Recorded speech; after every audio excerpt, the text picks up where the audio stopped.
Assalamualaikum warahmatullahi wabarakatuh. Kenalkan, nama saya Amir Pertama.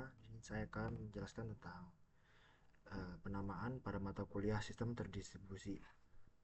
Baik, untuk yang pertama, di sini ada pendahuluan apa apa itu penamaan dalam sistem terdistribusi. Nah, di sini penamaan merupakan proses pemberian label unik pada objek dalam sistem untuk mengidentifikasi dan mengaksesnya. Kemudian di dalam sistem terdistribusi, penamaan itu cukup penting untuk memungkinkan objek dapat diakses dari lokasi yang berbeda, seperti layanan, sumber daya, maupun perangkatnya. Lalu juga ada tujuan penamaan. Nah, di sini eh, tujuan dari penamaan yaitu untuk mengidentifikasi apakah objek secara unik dalam sistem terdistribusi, kemudian memungkinkan akses jarak jauh terhadap objek yang tersebar di jaringan. Lalu, menyederhanakan mekanisme komunikasi dan koordinasi antar proses. Nah, ada beberapa tantangan dalam penamaan pada sistem terdistribusi. Yang pertama ada skalabilitas. Nah, skalabilitas ini merupakan sistem yang harus mendukung penamaan seiring bertambahnya jumlah node atau perangkat.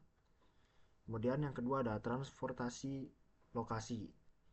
Nah, pengguna tidak perlu tahu di mana lokasi fisik objek tersebut.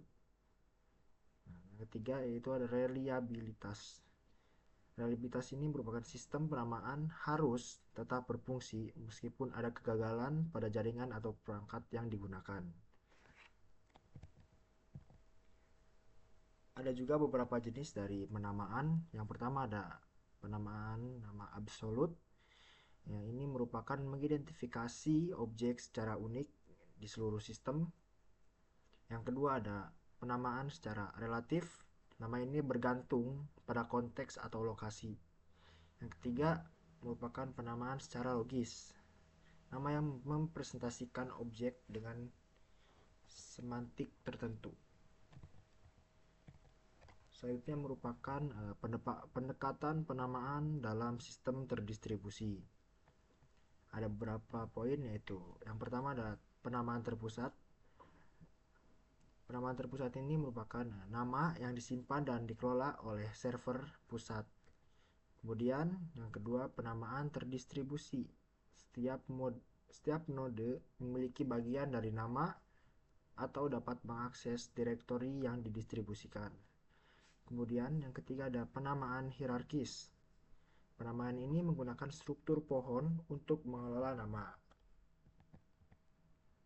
Nah, ini ada merupakan contoh sistem penamaan. Yang pertama ada DNS, Domain Name System. Nah, DNS ini merupakan sistem penamaan yang digunakan di internet untuk menerjemahkan nama domain menjadi alamat IP.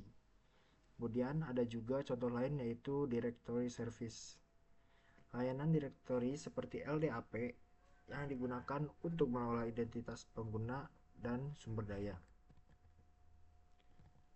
Ada juga transparansi dalam penamaan. Nah, transparansi dalam penamaan ini ada beberapa poin. Yang pertama, ada transparansi lokal. Pengguna tidak perlu tahu di mana objek secara fisik berada. Yang kedua, transparansi migrasi. Objek dapat berpindah lokasi tanpa mengubah namanya. Kemudian yang ketiga ada transparansi replikasi. Merupakan salinan objek bisa ada di berbagai lokasi. Namun pengguna hanya memiliki satu nama. Ini adalah skema penamaan populer. Yang pertama ada plate naming, yaitu menggunakan nama unik tanpa struktur hierarki. Yang kedua ada hierarchical naming atau menggunakan hierarki, misalnya seperti file path dalam sistem berkas. Yang ketiga ada atribut base name. Nama ini berdasarkan atribut yang menggambarkan objek, sering digunakan dalam pencarian berbasis directory. Kemudian ada juga manajemen penamaan. Yaitu yang pertama ada pengikatan nama atau name binding. Prosesnya menghubungkan nama dengan objek. Yang kedua ada resolusi nama atau name resolution. Prosesnya mencari objek berdasarkan namanya. Yang ketiga ada caching dalam penamaan. Mekanisme ini untuk meningkatkan performa resolusi pada nama.